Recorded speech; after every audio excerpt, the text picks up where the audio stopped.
Awesome. Hello, and thank you everyone who is available to come today or watching this later on. My name is Jamal Epperson, and this is the Serving the Homeless, Supporting the Unhoused Stories from 4 local organizations. I would love for us to be able to go around and do some brief introductions of who we have in this space for today. I'll just kind of do a little popcorn style if that works for folks. If we can start off, Yadi, would you like to go first? Yes, hello. My name is Yadi Enciso, and I am the Assistant Director of Student Engagement at LMU in the Pam Rector Center for Service and Action. Thank you. Awesome. Thank you so much. And then John, if you would like to go next.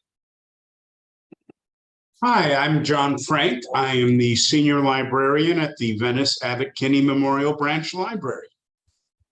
Awesome. And then we have Nicole Murph as well. Hi, everyone. I'm Nicole Murph. Oops. A little technical difficulty. Apologize. I'm Nicole Murph. I'm the Reference and Instruction Librarian at the William H. Hanna Library at LMU. Awesome. Thank you so much. And then if I can open up the space as well for Judy and Ashley.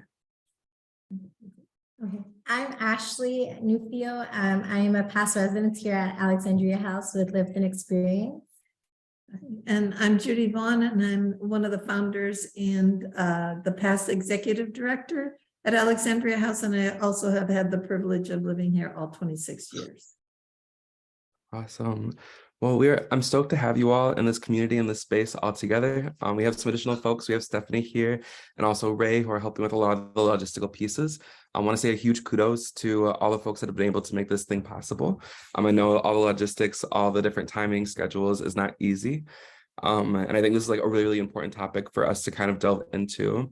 I know starting in, I believe it was like January 10th, the city of Los Angeles declared a state of emergency when it comes to the amount of folks that are experiencing homelessness in Los Angeles. I think as we've gone through a lot of the like redlining, a lot of just like inequitable spaces and places for folks at large.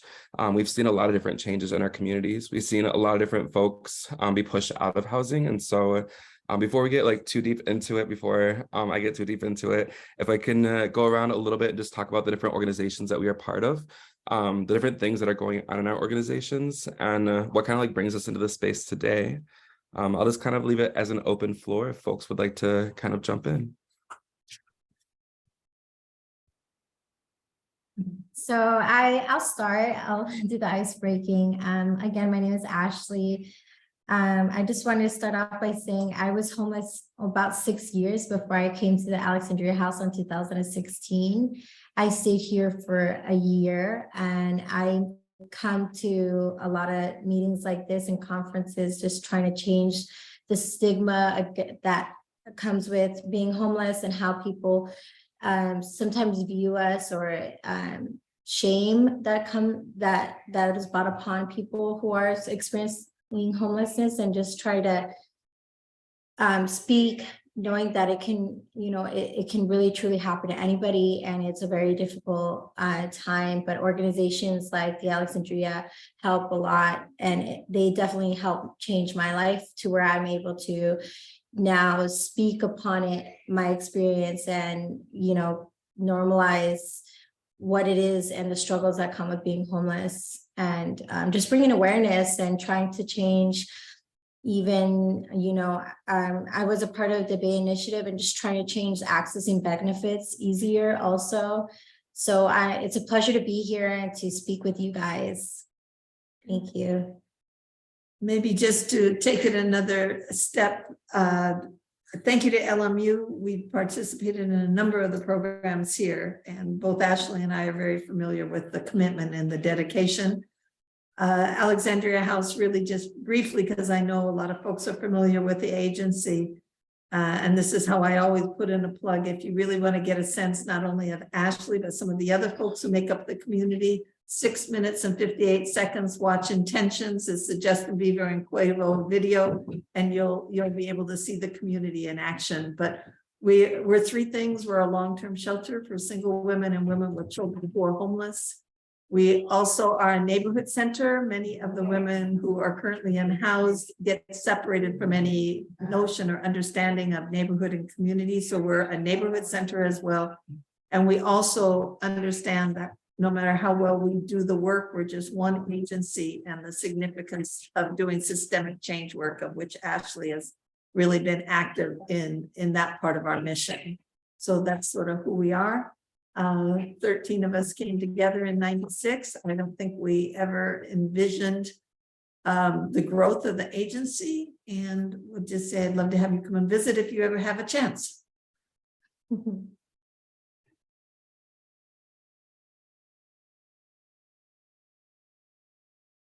I will kind of share.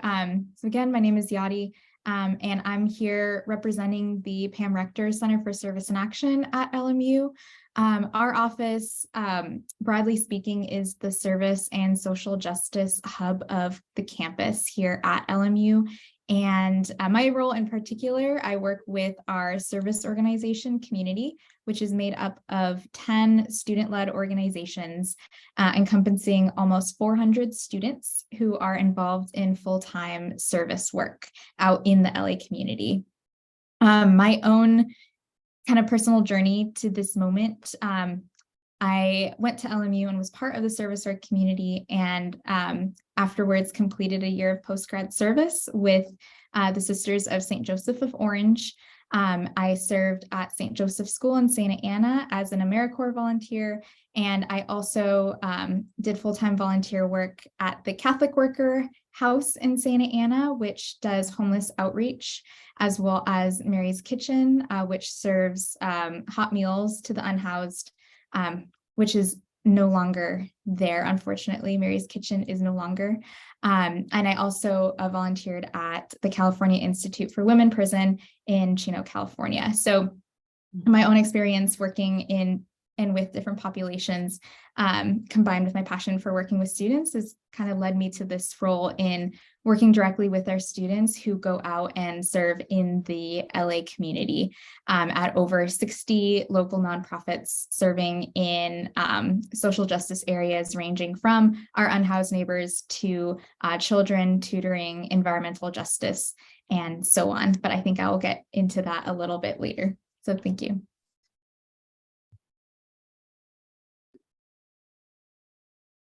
Okay, I am with, my name's John Frank again. I'm with the Los Angeles Public Library.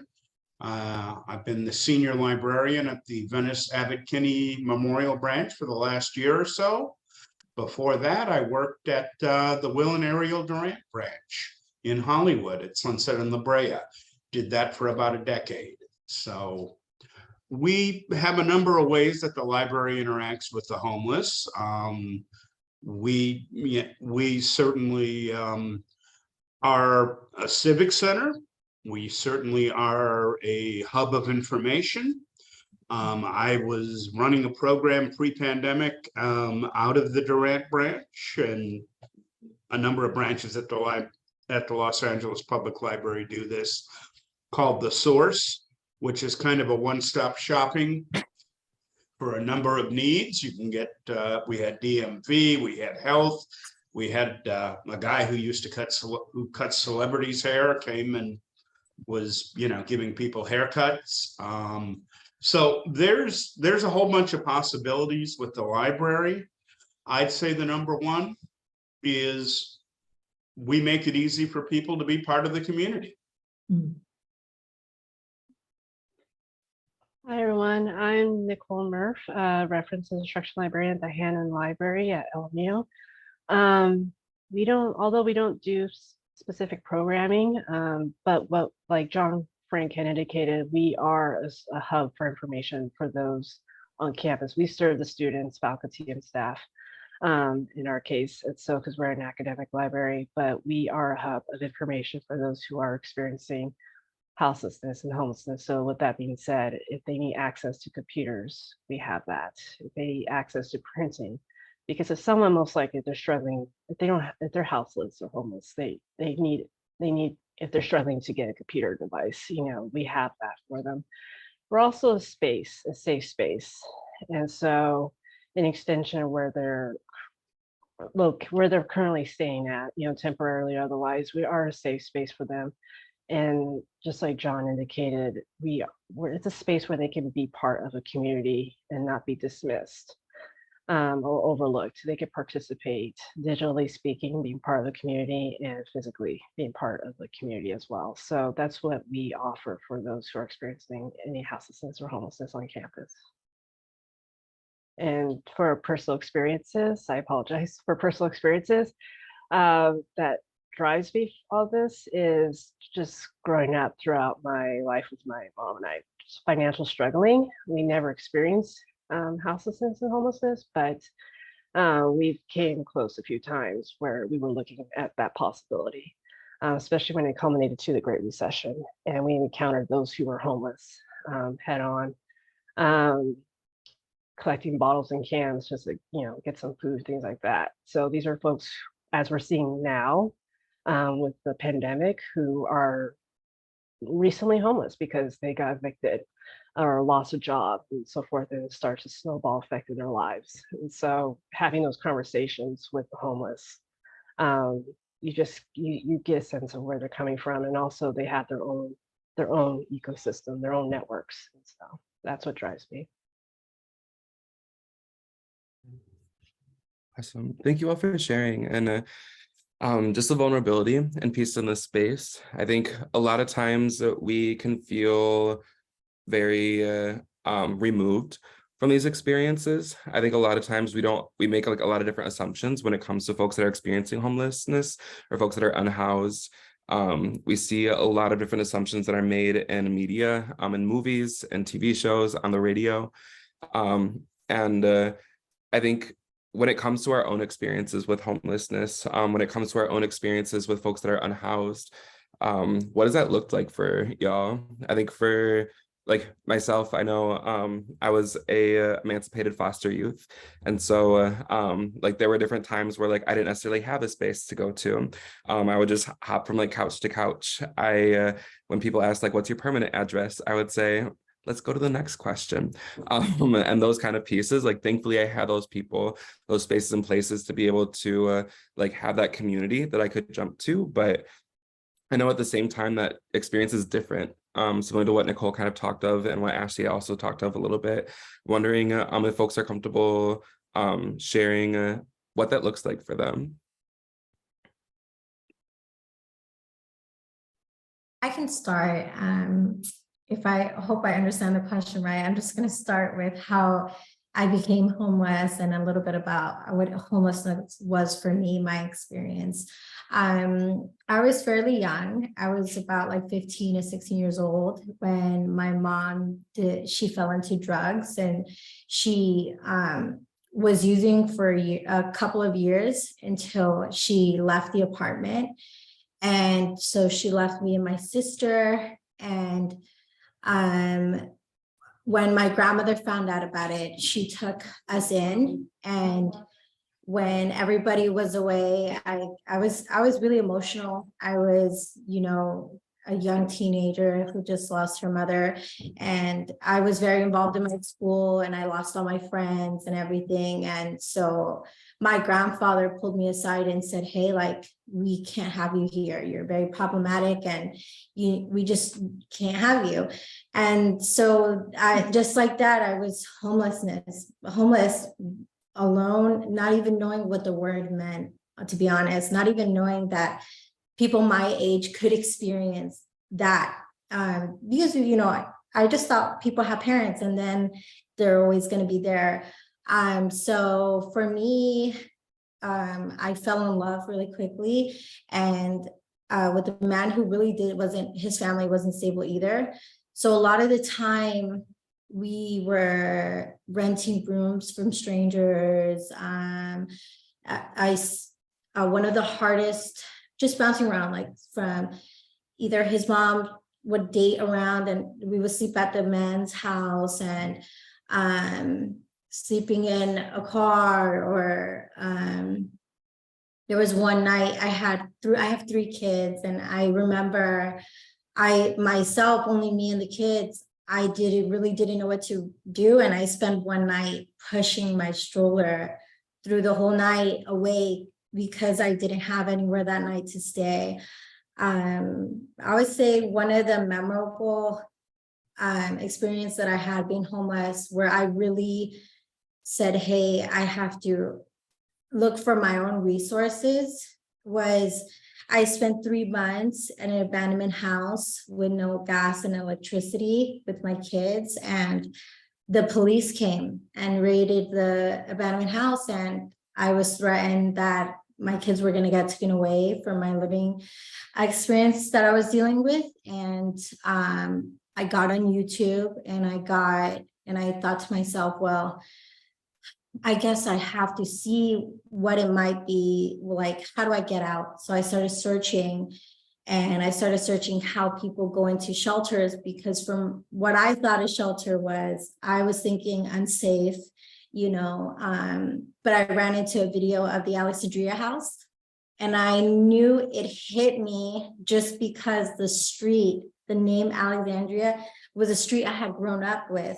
And through my years of being homeless, I found myself in cities that I knew nothing of, and they're very dangerous cities, and I didn't like it. And so I called the Alexandria House, and there's a big problem in LA, and I'm sure more around the world, is that there's not any spaces in these shelters, and I found myself calling religiously for a year before I got into the Alexandria House. And so for me, homelessness looked like just finding a place to rest one night.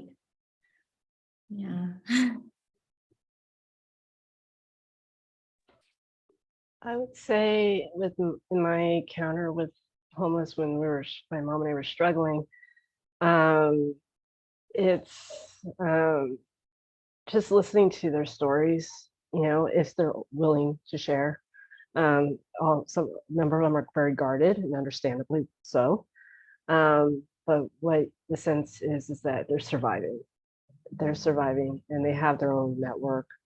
For some, you see some, like you've seen some homeless on the street where they have their own broom, like they're sweeping, right, their area. And so that's their, like, I'm doing my part, I'm doing my job, this is my job, I'm helping the city workers sweep up the park, and there's some informal exchange there with them and those around them. And so you see that, and then you see the anger, just anger at life, anger at the system. It could be a loss of job that led to a divorce, that then led to a loss of housing for them. It's just like a snowball effect. And so, and how that ends up being for them. And it just survival. That's what I see, is just them surviving. And so it's a day-to-day living. And I've never been homeless or houseless, but it's off and on throughout my life, in between there's that, like, we fought to make sure we have our home. And so, like, if we make sure that mortgage is paid or whatever, even if we have no electricity, we will make sure we have a roof, And so it's hard to think long-term when you're struggling. It's hard to think long-term. You want to, but it's hard to think long-term when you have to think about, what are we going to eat tomorrow? What are we going to eat tonight? What are we going to do? How will I pay this bill today? So it's a very short-term survival mindset. And I'm sure those who are experiencing houselessness and homelessness, it's intensified more so. I was really struck by what you just said, Nicole. The reality is that a large percentage of folks are just a paycheck away from being homeless and have to try to struggle through so many of the systems that aren't working for people. I think I first became more familiar with the situation through my own sister, who came out of a difficult situation and was unhoused for a period of time. And in fact, Chris, really, when we were starting Alexandria House, I asked her, what do we need to know in terms of the program here? And she said 2 things. One is, don't expect people to hit the ground running when they first arrive, because so much energy and stress goes into keeping kids safe. You just alluded to it. Ashley has talked about it. So that was one. But the other one that we really try to shape our programs after, she said, the more power you can give to people over their own lives, the faster the healing process is. because so many things in the system is designed to make people feel powerless and inadequate. And I think that's, an Indigenous woman who I met one day said, there's just a lot of t-shirt activists, but people really need to work on an issue that sticks like a washcloth in their throats. And I think in some ways, that's what, working on this issue has been for me. There's so many stereotypes about who are these folks, whether you say it's 69,000, 84,000, whatever number you're using in terms of LA County, city. There's so many images that aren't accurate. In fact, women and children are the fastest growing number of folks who are finding themselves unhoused, couch surfing, living in cars. That's a significant increase. But the other thing that has really struck me is so often it's seen as a personal problem. Somebody has made a bad decision or has made a bad choice. And I really don't know about anybody else on this panel, but I've made a lot of bad decisions in my own life. And yet, because of economic security, not experiencing intergenerational poverty, being white, not dealing with racist systems, it's really not a personal problem. It's a political issue. It's a systemic issue. There's no affordable housing in LA. And a long time ago at House of Ruth, I just saw this incredible woman. She had 3 small children, similar to Ashley. She was African-American and was really down on herself. And, institutional religion doesn't always help much in terms of making people understand that this is a systemic issue and women shouldn't, and I'm speaking now just, about women don't need to, beat themselves up, especially if they're coming out of DV situations where they're already being beaten, that are made to feel bad, for example, by DCFS. But anyway, she was feeling really bad about herself. And at that time, there was a whole group of us called Women of Conscience that did a lot of systemic change work, and including CD. And we went to a demonstration. And at that time, the chant was money for jobs, not for war, US out of El Salvador. And I watched this woman be transformed she had heard it, but came to understand it, that this is a systemic injustice. Everyone has a right to decent, affordable housing. And the US government has failed. Public policy has failed. And I would even go so far as to say, the moral narrative in this country often fails by not really looking at what's happening in this society. And I have had really the privilege, we have a weekly house meeting with those who are currently living here in residence. I can tell you, I learn something every day about the strength and resiliency and the analysis and the clarity that folks who are actually coming out of the lived experience, once they can breathe and know their kids are safe, can provide to helping to address this issue, not only to help people change their minds about who are these folks, but also to help create new policies that in fact will be grounded in what will be helpful. And affordable housing would certainly be a good start.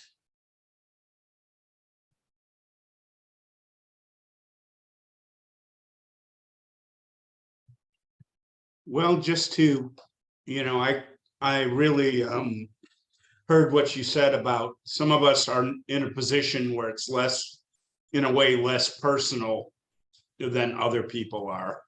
And we need to appreciate that. Where I come from, you say what inspired me to do this?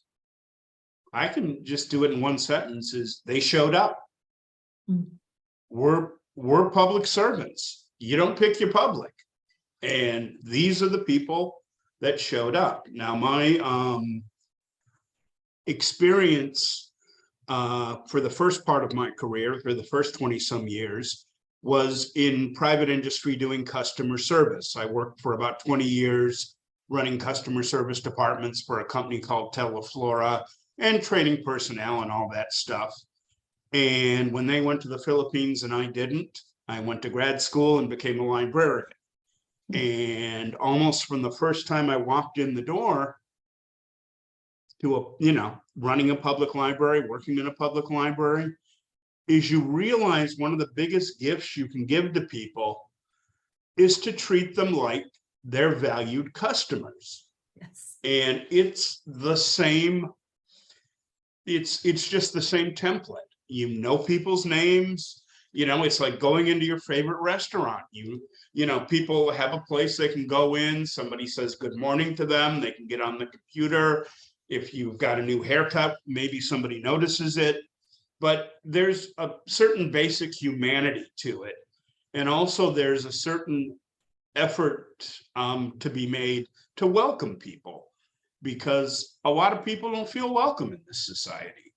And alienation is not good. Alienation means that you don't care too much about society and the rules, because they're not going to accept you, so you're going to do what you want to do.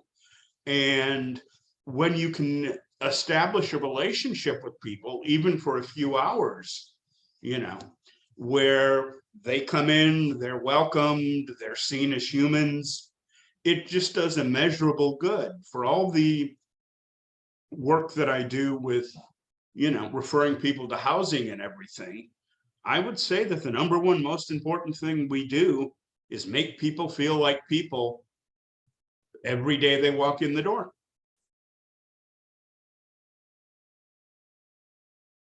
Wow, I'm really just feel like I'm among giants. Thank you all for everything that you do. To John Frank's point, I think treating people with dignity is the number one thing, just from my experience serving at Mary's Kitchen. At Mary's Kitchen, our number one rule was, if you wouldn't serve it at your home, you don't serve it here.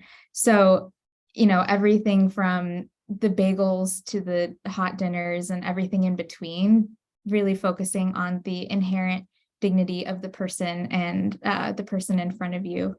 I think something else I learned in my various experiences, serving with everywhere from the Catholic Worker to Midnight Mission, to Dolores Mission and St. Joseph Center, just the vast range of this issue. Homelessness doesn't always look like a tent encampment. It could also be folks living in their car. It could be folks moving from house to house. It's also an issue of food insecurity, which I would love to touch on later with how it impacts college students as well. So there's a vast range to the issue, and it's not one size fits all. And so the way that we respond to it also can't be one size fits all. So going back to just meeting the person where they are and treating them with that dignity that they deserve. I'd like to quickly just tag on to what John and Yadira was talking about dignity. And just earlier, what we're talking about in terms of what does it look like? Someone who's experiencing homelessness or houselessness or any, struggles, sometimes they're not going to have it on their forehead. They're not going to look it. And so, and at our library, they have a library. We could have students coming in. We could have faculty. We could have staff. We could have anyone coming into those doors, and we don't know it. And so, but what we can do, as John pointed out, is treat them with dignity, and being part of the community. And you just never know, they'll walk out feeling like you at least made something of their day, and that there are people who do care. And then going back to what Yadira was talking about as well, I'm recalling the Center for Service and Action, they host the Alternative Breaks trip. And before the pandemic, I participated in one of them. And so it was myself and actually Dean Alexander, we were the two faculty staff cohorts for the student group. And so as a part of the preparation, we visited a organization in Skid Row that services the needs of the homeless. And so we went out, we were talking to those who experience homelessness and houselessness, and we went out there in the community with the homeless and talked to them. And so I just remember this one gentleman was talking about, people who, as Yadira was talking about with food, people who donate clothing. he says they just give us anything that we need, thinking we just need it. So he says for men, he says we get these like the pants for women, and they're expecting us we need to wear it. But what if it doesn't fit right? And what if it doesn't look right? You know, and so we're walking around with clothing that doesn't fit well. It's falling, it's short, etc. And it makes them look more like a mockery than actually a human being that wants some decent clothing. And so he made that point. That was his first immediate response was pants, you know. And so it's always women's pants, but there's nothing like else that could fit right. And so we forget that. I think people just donate, not realizing, wait a minute, the other end of it. How does this come off? And so, yeah. I think that's a really critical point. And if people were to ask what's the hard part of the work here, it's really, the hard part is sometimes really confronting or finding ways to help people take the next step in terms of understanding. You know I've had people who helped me do that, but exactly what you just said. And I think those of us who ascribe to the Christian tradition and Jesus's message is like, really those who don't have deserve the very best. And I loved how you explained, John, about just, dignity, respect. It's people, everyone has the right to that. But the kind of education that has to happen around, people want to give and they want to give a lot of things, but it's like, well, people should be satisfied with it because after all, they don't have everything, to really try to talk that through to people to see, no, it's kind of upside down, that thinking. And let's, what would you do if you had kids? You wouldn't want them to have something that's stained or soiled, but I appreciate you making that point. I just want to add what John Frank said earlier, because I think when I was going through homelessness, the biggest thing that I really was insecure about is the way people treated me, the way people saw me, because I went from being a cheerleader, being in drill, and this preppy girl that went to high school and seemed like she had it all, to, not living with her mom and then being homeless and then trying to go back to school. It's like I mentioned, like I lost a lot of friends, and then when I was homeless for so long, I kind of hid myself from people.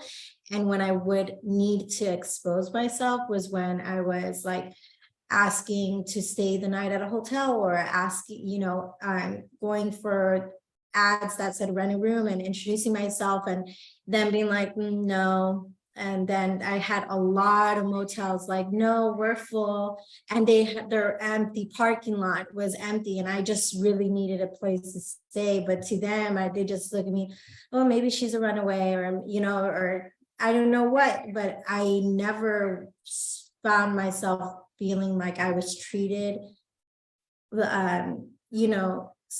a human. Like I just felt, I just felt like, I don't know, I got rejected everywhere I went. So it was when I interviewed for the Alexandria House, I remember walking down the street. I didn't even make it to the end of the block, where I bawled my eyes out because I thought it was just somebody else who was going to reject me. But it wasn't, and then after being at the Alexandria House, I met a lot of people that do treat people that are going through hard times with dignity. And it was so different for me to see. It was a just different change of life and things like that. So I thank you guys, and I think it is a big topic of how, we do need to treat them just with, saying hi and acknowledging their presence, and, living situation is just a living situation, but we're all people, we all have the same needs. We just all need to eat. We all need to rest our heads, and we all are social beings at the end of the day. But I just wanted to say that because I think that's amazing. I think that's very important. Thank you all for that. A lot of different pieces I want to be able to touch on, but I also have so many more questions that I want to bring into this space. I think as you all were kind of talking and mentioning your own personal experiences, what you've seen, what you've seen from like the dehumanization of individuals. I think there are a lot of misconceptions that folks often have around like what has caused homelessness, or like what people experiencing homelessness not necessarily have like decided upon, but like have been impacted by. I think one of the recent like philosophies that I've heard of is like Ubuntu, which looks at I am because you are. It's rooted in South Africa. There's also one in a Mayan language. It's In Lakesh, which means I suffer because you suffer.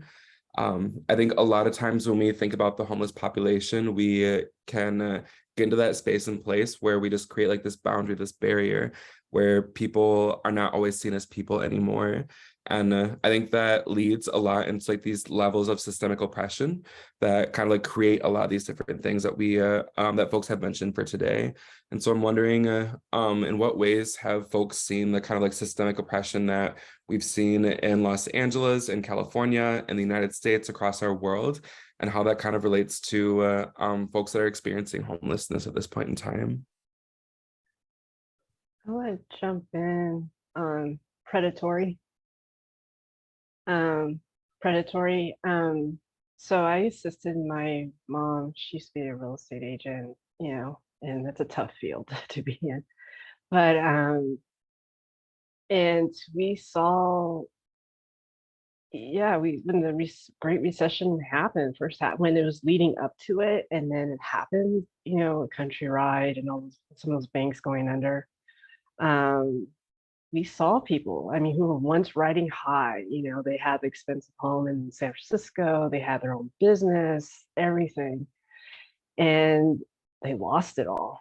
They lost it all overnight. And it just reminds you, like, yeah, you can see people who are sometimes arrogant, entitled, you know, they come from this and that, but it's like, you could lose it all in just one fell swoop, you know, and that is the system. In this case, it's the system, you know.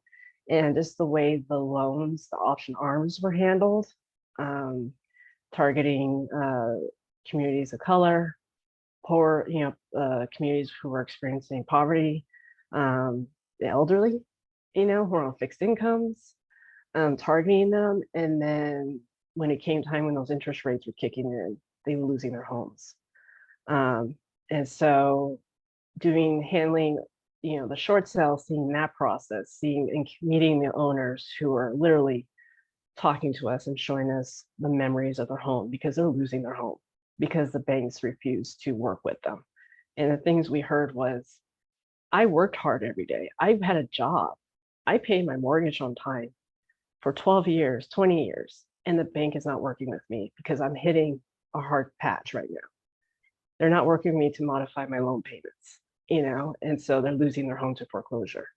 And so it's predatory, and it's sad. And I, you know, seeing again now with the pandemic and with the high eviction rates and everything going that, now we're getting news that foreclosures are going to be up there high too. And so folks have benefited from it. You know, they bought some homes on cheap, and so as a result, but that was someone else's home that was lost. And so I've had stories behind that too, but it was just the predatory and seeing how the banks were. The people who are like, I did everything right. I did the American dream. And one time finally hit a hard patch in my life. You're not going to help work with me. And so it's devastating. We have about 1,000 calls a month from folks we're not able to invite here at the house. And if you ask the staff here, the hardest thing sometimes is answering the phone to make sure that the person at least feels heard and leaves with some possibilities. But you know, with 84,000 homeless people and 11,000 shelter beds, it gets a little difficult. But many of those calls in more recent years, the first thing they say, not only is it, I'm living in my car and I'm pregnant, I'm living in my car, I just give the car has become the new affordable housing for some, even if it's a broken down, not too dependable car. But what I hear over and over is, I thought I did everything right, and now I'm in this situation. So that's, you know, that's definitely, you know, the failed so-called American dream. But I think other thing, you just have to pay attention to the disproportionality of folks of color, especially people who are Black, African ancestry, African American.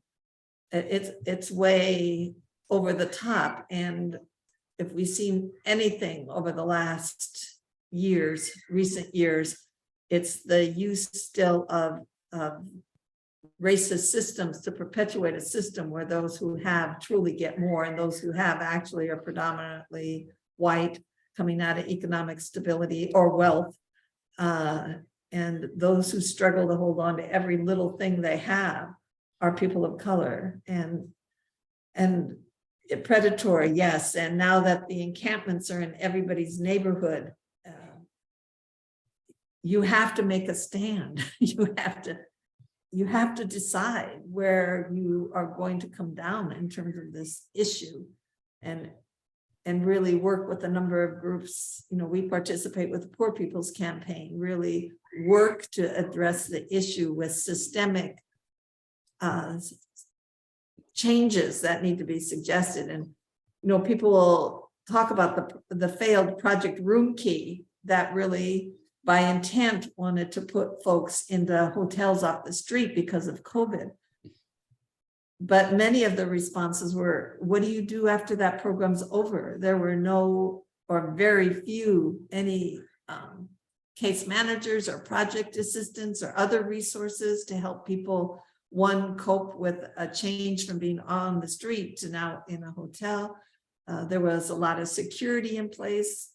One could look at how that was enacted, but there were no next steps until, okay, now we're not so scared of COVID. So now, hotels are, we're not going to do it anymore because actually it was an economic benefit for them to do it. So there's a lot of things to be considered. And I guess for our work at Alexandria House, it's always wanting to provide a quality of service who find themselves in this situation. But it's understanding we're just a tip of the iceberg. And even though we just were able through a miracle to purchase an apartment building right behind us that will provide 39 affordable, quality, decent, not market rate, but truly affordable apartments for folks, there is just so many changes that need to be made, and so many ways those who have power and wealth have figured out a way to get around it.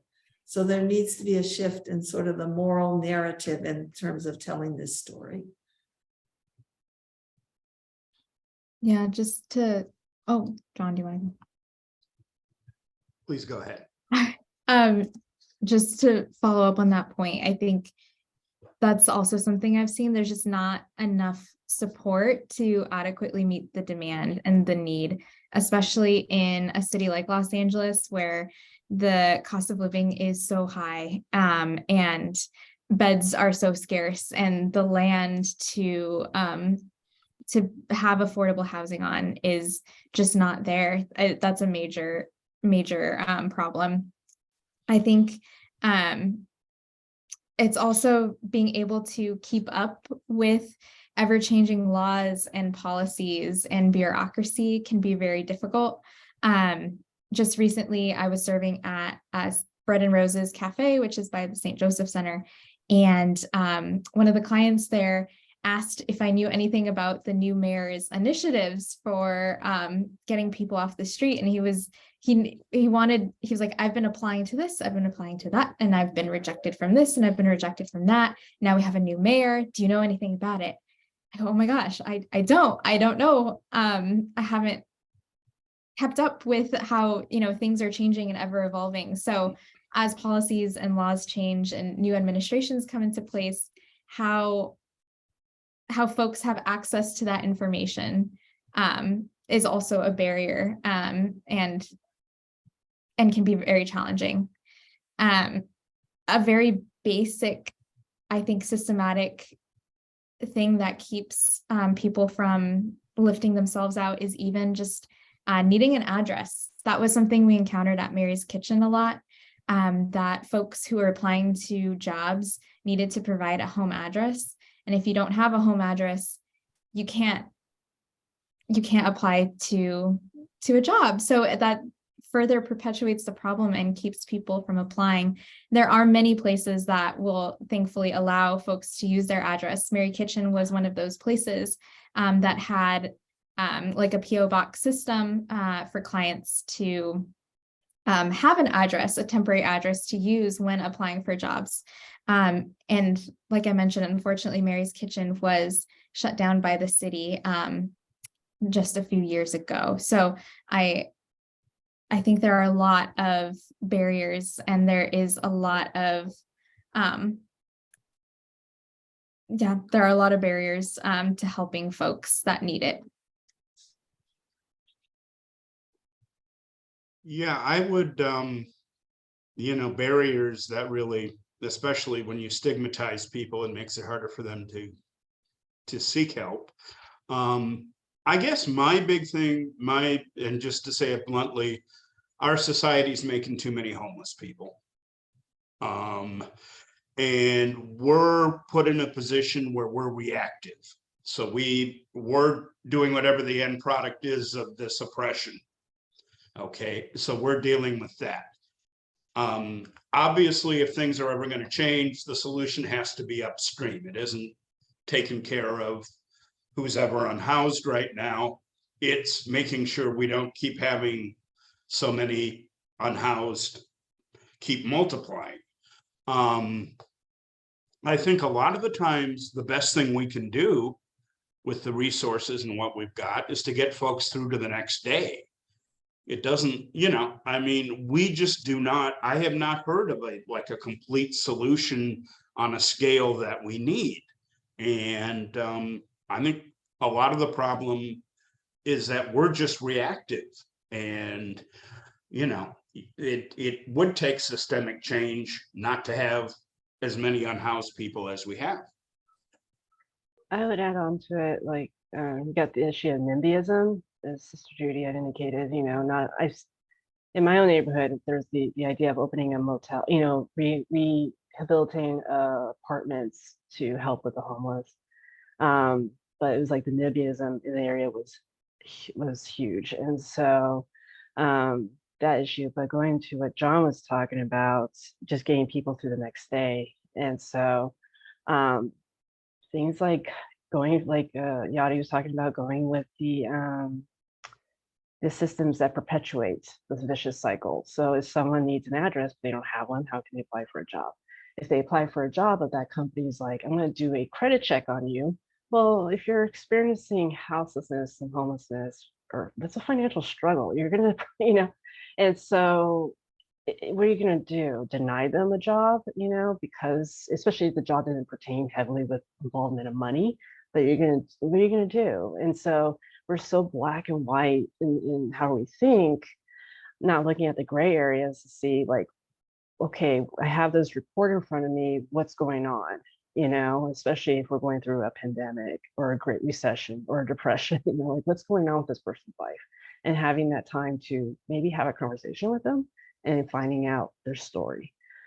And then going from there and saying, I'm going to give this person a chance and hire them, And so I know what got me into the recession was ultimately I got laid off in those 3 years. And so finding a job was not easy.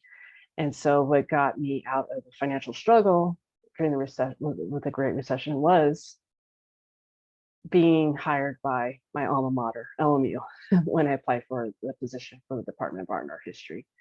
I just remember my concern was, are they going to do a credit check on me? Are they going to do, it's like, crap, I'm going to do this vicious cycle again. And so it's like, I'm struggling for 3 years. And so thankfully they didn't. And so I passed the background check part, I passed that, but thankfully they didn't. I got hired, and I was very thankful. And that was a start to get me back on my feet, get my family back on our feet financially, and so forth. So, and those who were there to support me, in this case, my former supervisor at the time, who's chair, which is Professor Kirkpatrick, but to give people a chance. And so to get a new start. And so I can imagine those who are experiencing houselessness and homelessness, as Ashley had indicated, it's like people are judging in many ways and in many forms. So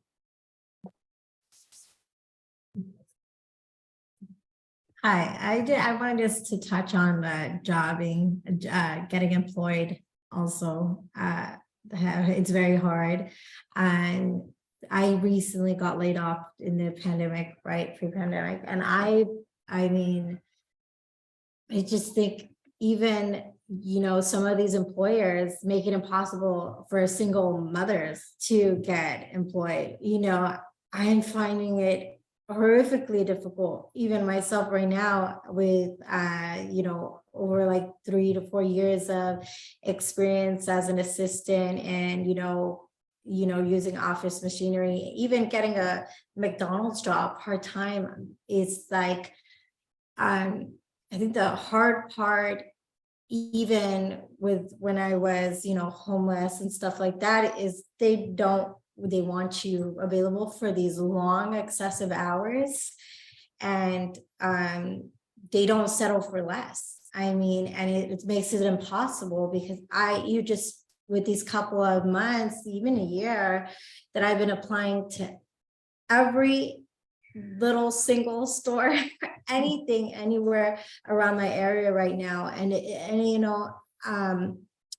because I'm trying to work, meanwhile, my kids are in school.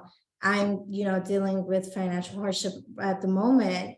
Luckily, I have, someone to back me up with anything that I need. But even finding a job as a single mother is the hardest thing to do, because they, you tell them, okay, I'm available from 8:30 to 2, Monday through Friday. That's not enough. I need you for weekends.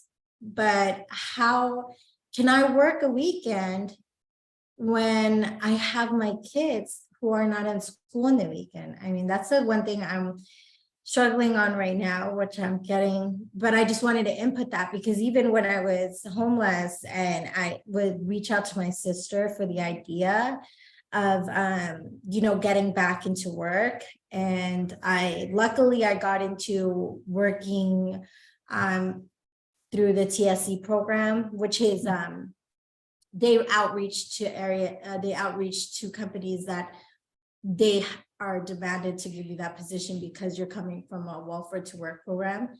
So that's easy, but doing it on your own and looking for a job as a single mother is nearly impossible. It doesn't matter how much experience you have. If you're not available to work weekends, they do not want it. I just want to make sure, thank you, John, because John just put up in the chat that he's interviewing for clerks right now. So thank you. That's a really practical thing. And actually is a demonstration of how we need one another.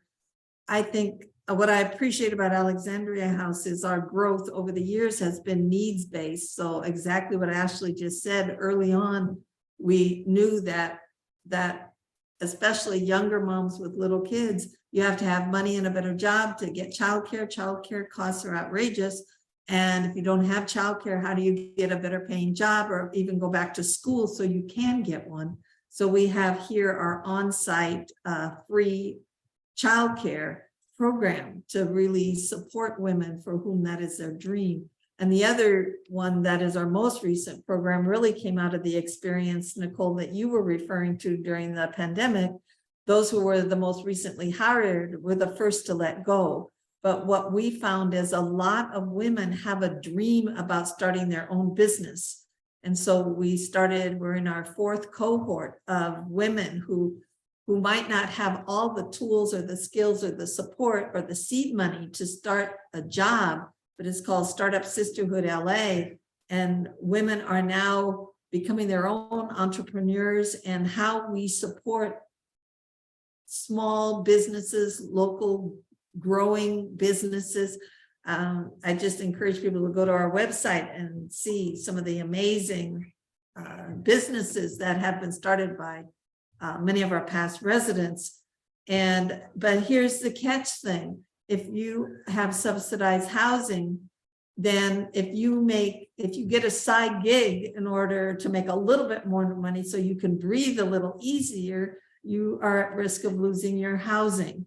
If you're in affordable housing, if you make some money and are successful, you're at risk of losing that. And then living in LA, if that's the place you need to be, you have to demonstrate you make 3 times whatever the rent is, which I don't know about any of you, but I know nobody on staff here even does that. So we're in a really challenging time. But again, why I love living here, and as a longtime activist, trying to change systems can be so discouraging and so slow. I'm blessed every day seeing folks who are making changes in their lives for themselves and for their kids. And not only that, we have a speakers bureau, because these same women are willing to go out and share stories so that hopefully what is happening to so many people that have happened to them can be better understood. So those are just a few things I'd like to offer to the libraries and to LMU. We have a phenomenal group of women that are willing to come and share their stories and have a conversation similar to this one. And I think people come here because they find some hope in really difficult, dangerous times. And, you know, we talk beloved community, and I think Representative Lewis did such a beautiful job of expressing it during his lifetime. But in every religious tradition there, and you started with it, Jamal, there is this sense of oneness, this connection that we really need to recognize, because we really are all in this together, even if folks don't realize that. Yeah. I just, sorry, I want to point out one more thing, because I know we spoke about I think it was the hotels and how they were limited, and then after that they were kind of off to do their own. I just wanted to say, I can go on and off about the Alexandria House and everything, how amazing they are, and how literally what they have and what they've organized, what they put time to structure has really benefited the residents and past residents here, is because you finish your program and they don't just leave you to do your own. And when she brought up the Startup Sisterhood, I wanted to put out that I was in the Startup Sisterhood classes that they had, and I graduated, and I really didn't, like I said, I'm looking for a job, and I was sitting on an idea for 5 years because I was doing juice blends, fruit juice blends here when I was living here years ago, and one of the past residents said, hey, like, you need to sell these. And I was just like, like, I don't know if they're that good, and 5 years later, there is a sign saying, Startup Sisterhood is now an entrepreneur class that is open to residents and past residents. And I jumped on it and I was like, let me see what I can learn. Right away, she wanted she wanted the students to share their ideas. And I was insecure about this idea for a long time because I just didn't think it would be possible. But they taught me a lot of tools, and it's something that I want to definitely get out there by this end of the year. And if you guys are going to the walkathon, I am planning on selling it as a vendor for the first time there. So if you guys want some fresh veggies, but this is just literally all the experience that I gained from the Alexandria House and all that they have available are like, and it's truly free knowledge, free resources. Like I mentioned, I became homeless very, very young. And because of my mother, who was addicted to drugs, she didn't really teach me any sorts of life skills whatsoever. And I was kind of just thrown out to survive and figure out life on my own, and completely insecure about what I didn't know. I didn't know anything at all. And when I came here, I try my best to take advantage of every single class that they offer. I've taken parenting classes here, and my GED. There were scholarships to a vocational college, which I started the business office administration, is why I was able to gain the 4 years experience out of work, is because I was able to show the certificate, and it was all through these programs. And you see, I think, what hurts a lot of people experiencing homelessness is not having access to knowing that there's programs out there that are free and are very helpful and are life skills that we need to know in order to get out of situations. I mean, getting out of homelessness is the hardest thing to do in general, but to learning stuff on your way, you just having somebody there to back you up all the time, is helpful. But I just wanted to add that there. Yeah. No, thank you for that. I think a lot of times in our society, we focus, as y'all kind of like have mentioned, on this like neoliberalistic ideation, or this like thought process that like we are just individuals, we are processing through. I'm gonna worry about me. Best of luck to the rest of y'all. When in actuality, like we can bolster so much more off of these like community relations, whether it's folks in our like Los Angeles community and our like families and our like homes and even like our campus community. And so I think something that has been really interesting for me since coming to LMU is this conversation around like how homelessness or food insecurity can affect our students at LMU. I think we often talk about this like LMU bubble where we have LMU, there's nothing else outside of it, even though there's like an entire city. And because of that, we also create this kind of like misconception of a single story. One that we don't recognize that like homelessness is affecting our students. I know one organization on our campus, I think it's Crime is it LMU? But Crime that we have, they support a lot of our like queer and trans students of color, or like queer and trans students in general, to be able to have access to food and like access to housing. Even our community of care are able to like help out with different aspects for our students. And so I'm wondering like how does this also hit home for like our community? Like what have the impacts been for either like LMU students or even just college students in general when it comes to homelessness or food insecurity or just these different levels of intersectional oppression? I can touch on food insecurity. At the Pam Rector Center for Service and Action, we do have an on-campus food pantry. And this food pantry is accessible 24/7 to all students, staff, and faculty. We don't track who comes in, comes out. It's honor system. Students can access it at any time. And this food pantry is relatively new. It was established in 2017 because, college students aren't immune to food insecurity. There's so much research that shows anywhere between 10 to 15% of students experience food insecurity. College students experience food insecurity. And certainly that statistic changes based on the type of school and the demographics of campus. But we found that here at LMU, and even our students experience food insecurity. And it was really important that we established this food pantry that is and continues to be accessible to students, no questions asked. It's important that we stock and keep food that is fresh. So we have, in addition to our dry goods and our rice and beans and soup and granola bars, we also have a refrigerator where we can keep fresh foods like fresh fruits and juices, pre-made and ready to go sandwiches and salads, things like that.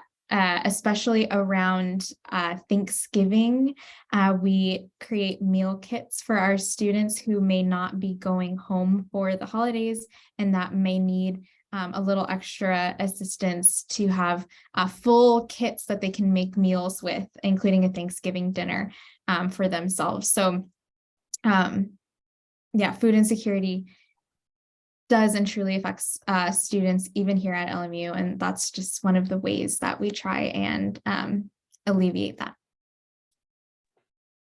I want to say thank you to the Center for Service and Action for having that food pantry there for the students. And so, and what I especially love about the food pantry is that any student can go in there, and we talked about dignity earlier, any student can go in there, get a nondescript bag, put what items they need, and leave with their own personal privacy and, you know, their dignity intact, and not be like walk out and then like be put on the spot by campus, you know. And I really appreciate that when the food pantry came into existence. And so, because I remember as a student myself, there was a period where I was relying on my flexi funds on my one card, buying us by my mom and I lunch and dinner. And I used up all the funds like halfway through the year. And so I'm just really, when the food pantry idea came up, I was just like, thank you for those who need it. And so hats off to Center for Service and Action for having that food pantry and keeping the dignity of those who are experiencing food insecurity. That's one of the new things we've added to our yard, thanks to LA Solar Fridge, is we now have a solar refrigerator food pantry in our front yard. We're a neighborhood center, and the number of folks who really are dealing with food scarcity and insecurity, they can come at any time. It sounds very similar to what you're doing on campus. And the other beautiful thing is that it's spread word of mouth to other folks, and we see a community sort of building now among folks who gather at all different hours to be able to get food. And I really applaud you all, because one of our past residents, her name's Marcy, I'm not going to say it right, but I think she was attending Southwest Community College, which isn't all that far from LMU. And a small group of them had a meeting with the president, who pretty much said, well, this isn't an issue on our campus. We don't have any folks here homeless, at which point Marcy indicated that in fact she was, as was other members in that group. But it isn't, you know, it's a situation people find themselves in, and all too often it's a fear it will become a definition. So there is a lot of hesitation to put that out as part of what a person's dealing with.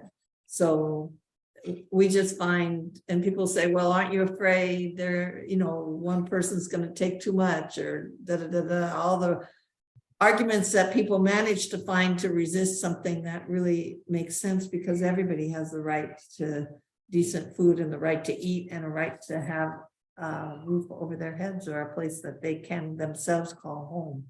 So I'm glad to hear it. And I was going to ask Frank, like in terms of the library, because for many people it is a gathering place. It's like one of the places you can go sit, maybe even sleep if you haven't been able to find a safe place at night.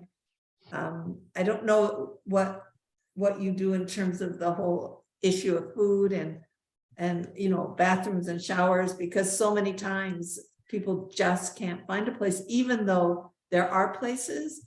But again, it's, as other people have indicated, you have to have that information. You have to know those resources. And a lot of times people just don't. Well, as far as the library goes, you know, maybe my biggest contribution is in the source program. We secured, Jersey Mike's gave us a whole bunch of subs, Starbucks gave us coffee. People donated really nice food. And what you'll find is that we found that the effect of this was that when you give people that, is they think a little better of themselves, and they're a little more open to doing positive things in their lives. So we always, with that, had a higher percentage than other people had of clients taking advantage of things, just because we put them in a good mood with the lunch. And it's true. But getting on to the LA County Hospital, because I'm seeing this in the chat, you know, I make it a nice place, you know, make it a place that people would like to live in, and, you know, give it the infrastructure. And you know, these kind of plans always sound wonderful, but I think that there are some basics of that, you know, infrastructure and that really get short shrift. And you end up with housing in a lot of these cases where they offer people housing, but it just isn't acceptable, you know? And so I would say really make this nice. That's my comment. Yeah. No, thank you. For the folks that might be watching this like later on, just to read the question out loud.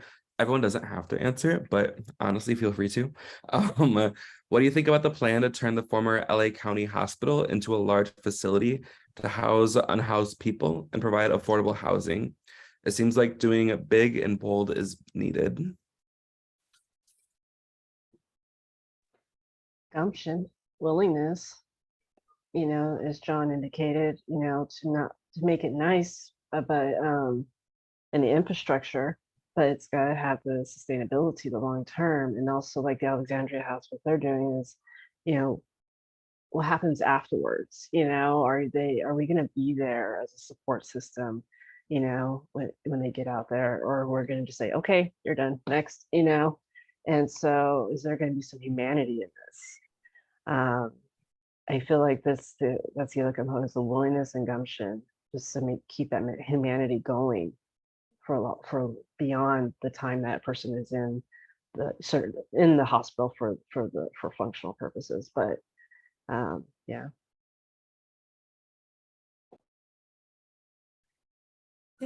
For me, it's a really tough, it's a tough call. I'm sorry, we're right at dinner time, in case you're wondering the noise. Anyway, it's a tough call because we certainly have seen what has happened when folks of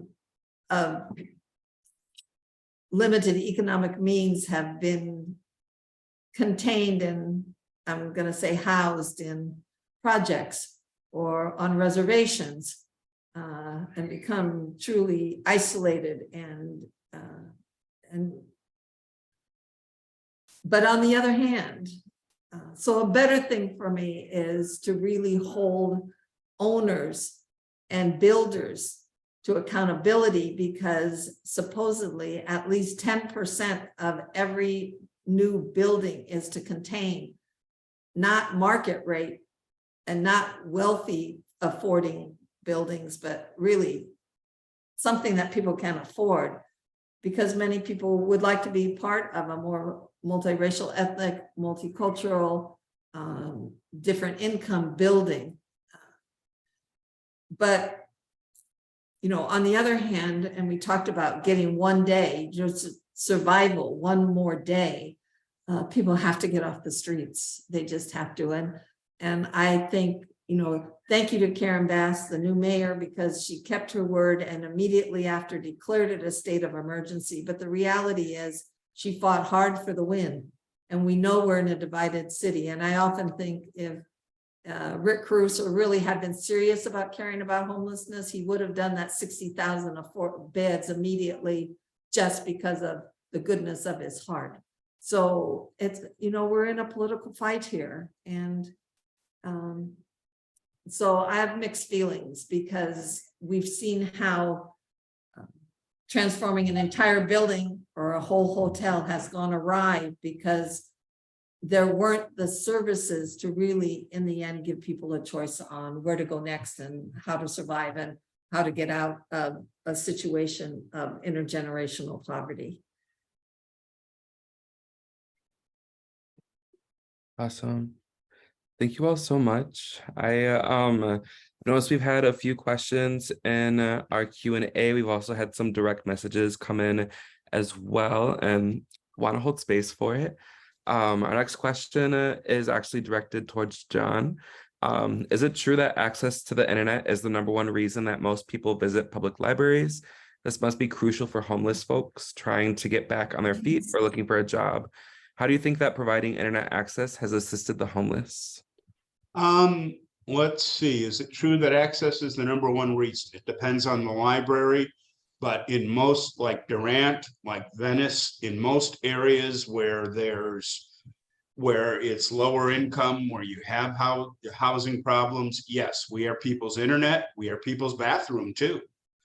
I mean, when we had the Venice of America, when they had the encampment out there, I mean, I had to fix my plumbing every couple of days because we were, basically being the plumbing, library for 120 some people. Internet is just essential.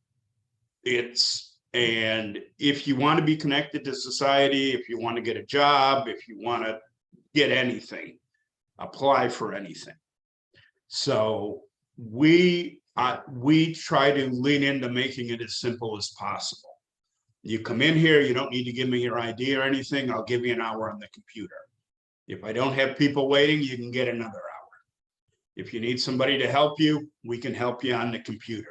But yeah, internet is, what do they call it? Digital divide, but you are at just such an extreme disadvantage if you can't use the internet. You can't keep in touch with your friends. If you apply for a job, you got to use the internet. There's just no way of overstating how central that is. Also a form of communication for those who are experiencing houselessness and homelessness, to go to a library, public or even academic, and to get on the internet and to be able to open up an email for free, and be able to, you can get on social media for free and actually be a part of a series of conversations with people, and not, whereas once they go outside in the public, it could be a different story for them.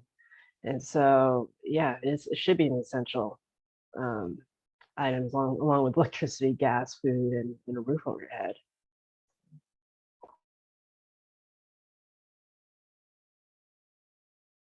Thank you both. I think, again, like challenging a lot of these different aspects of single stories, aspects of the ways that we all can start to create these different impacts, whether it's at LMU and our LA community, honestly, across the nation. As we've gone throughout today, a lot of folks have mentioned the inaccessibilities and the almost like secrecy behind a lot of our different policies, procedures, the ways to navigate these. I know one of my friends works in social work and talked me through one single process. I had questions for like almost an hour and a half because it was just really confusing. And so I really appreciate all the additional emotional labor and work that y'all have done, and want to recognize that it doesn't take one single person. I think there's an African proverb, if you want to go fast, go alone. If you want to go far, go together. We had someone ask in our Q&A, kind of like a direct message specifically for Judy, but I also wanted to open it up for folks as well. I think this is a really good kind of closing question, so we can provide a little bit more space around just what's happening in our organizations and how folks can get involved. So the specific question is, does the Alexandria House have any upcoming events where people can come out and support? To open it up a little bit more as well, how can students, staff, faculty, our community watching this kind of deepen their encounters, confronting the struggles, leaning into our CSJ kind of theme for this year? But basically, how can folks get involved in this and help to make an impact? Well, I'm going to jump in here because we have lots of ways, but I really want to commend everybody else on the panel for finding ways. And like you said, we all need each other to do this. But we do have a walkathon coming up. If you'd like to create a team, if you just like to come and have a really good time, it's March 18th it's at Mount St. Mary's University as part of their Charism, CSJ Charism Week. So that's definitely one. But we have a lot of different programs and a lot of different needs. Some groups, and actually we have a Top Chef program. It started because people wanted to come and talk to somebody who was homeless. And we sort of said, well, we don't do that, but sometimes we don't have dessert. So if you ever want to come and bring dessert and share in the meal or even cook dinner. So now we have a Top Chef program. We have a number of groups that come, will prepare the meal, bring the meal in, and just spend some time. And I can promise you, if you help do the dishes afterwards, you will definitely meet some folks and hear some stories and be a part of a community. We're looking for mentors if you have special skills or talents and it matches up with those who are trying to start their businesses. Maybe you've started your own That's another possibility through the Startup Sisterhood LA. We have an after-school program for kids both who live here and in the neighborhood.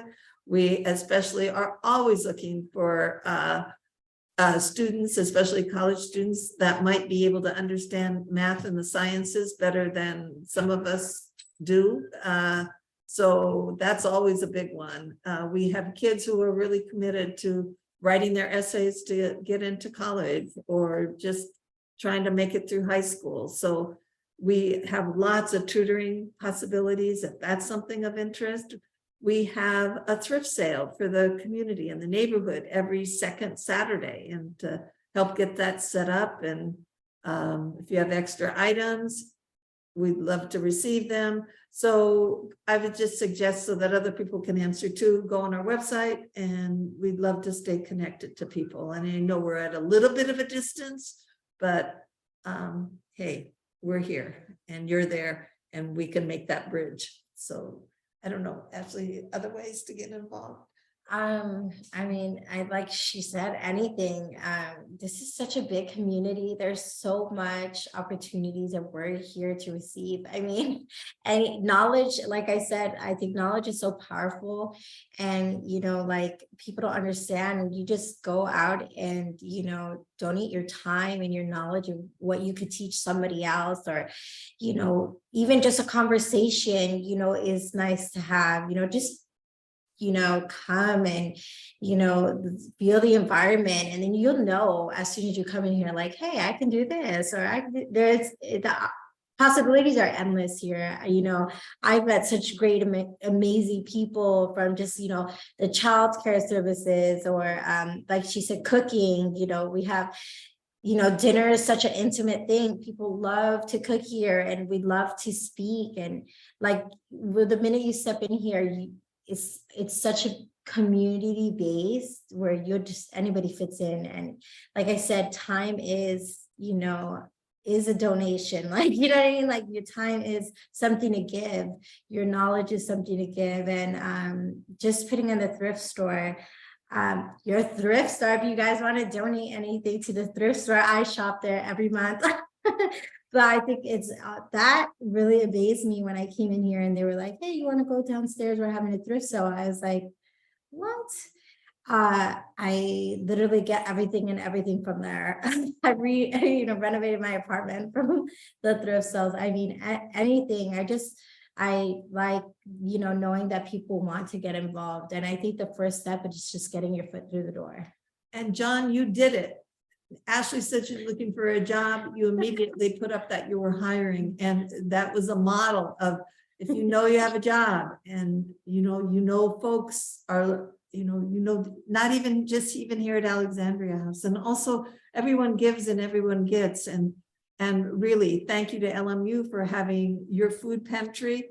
Sometimes we've been incredibly blessed. If you're ever short on something, let us know, and vice versa. I mean, we've got to understand that we're really needing to do this all together. Yeah, and I definitely want to uplift Alexandria House, because they just do such amazing work, as we've heard tonight.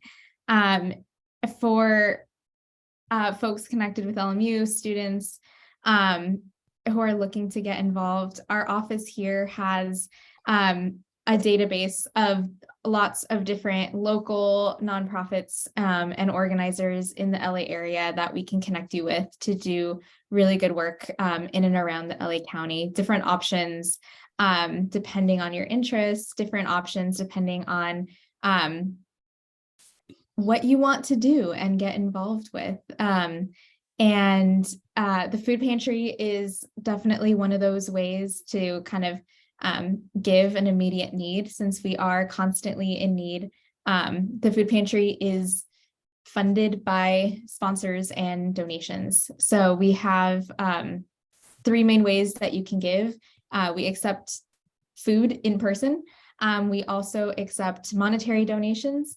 And we also accept donations on our Amazon wish list, which is a really popular way that a lot of parents like to give to the food pantry, because then they can choose something that'll get sent straight to our office. And they often choose something that, you know, I wish I would have had this as a student, or I think, you know, my child would be interested in eating this item. So that's a really great way that we're able to connect with the broader community to fund our food pantry. And let us know how we can help. We're connected to so many different amazing organizations in and around LA. So we are always looking for ways to get involved in the community and to connect our campus community and build that bridge. Yeah, thank you. All right, well, I'm going to give the baby step of what people can do. And it's just very simply say good morning to people you don't usually say good morning to. Ask them how they are. Just simple contact. That's a baby step, and you'd be surprised how much good in this situation you can do. I just want to say thank you to everyone here in the panel, as well as to the audience for attending, and those who will see this later on. The goal was to have this conversation because we're all involved. We're all in this together. We shouldn't do this by ourselves. And as John and Yadi and Sister Judy and Ashley have indicated, like, the small steps make a big difference. We shouldn't underestimate that. Steps or actions, everything. Also, just to make folks, at least at LMU in this case, the students, faculty, staff, everyone, to make the folks aware of just a sampling of the local organizations that help those who are experiencing houselessness and homelessness in each of our respective capacities. And so in this case, for the Hannah Library, I mean, we're space, we're a community space. You can come, you can get access to a computer, go on the internet, whatever you need to do, and receive assistance with your schooling, with your assignments, etc. But also just come in if you just simply need a space just to relax, you know, and peruse our books, sit down, and just read and relax from the challenges you're experiencing, even for a moment, you know, just to have that break and be able to just be a part of the community. And so I feel like that's a shared goal for a lot of us. But just want to give folks a sampling of all these different types of organizations, and there's a lot more out there. And Yadi indicated, you know, Center for Service and Action is also the hub of like connecting with these organizations, and so on campus and off. So thank you to everyone for coming out this evening and sharing our stories and experiences. So thank you. Yes. Retweet. We are closing out. Thank you to everyone who's been able to be in this space together. Thank you so much to our panelists for making the time, space, capacity to share vulnerable experiences, opportunities, and just like all the amazing work that y'all do. I think a lot of times this work just kind of goes unrecognized, or we might get like little thank yous here and there. But I think the impact that everyone has made in this space and like continues to make in this space is just, I can't think of a word to like describe how surmountable it is, but just like thank you so much for all of it. I'm excited to see the ways that we can continue to partner together, the ways that LMU can continue to uplift these stories, and just the ways that we can all kind of bolster this coalition, and hopefully one day just work together to fight these different systems. So thank you all so much. For additional info and pieces, Stephanie's been rocking it out in the chat. Ray's been rocking it out in the chat with different resources. Check out the CSJ Center Symposium website for this week, all the different things. But I hope that you all have a wonderful rest of your evening. And thank you so much for joining. And hopefully we'll see you all soon. Thank you. Thank you. Yeah.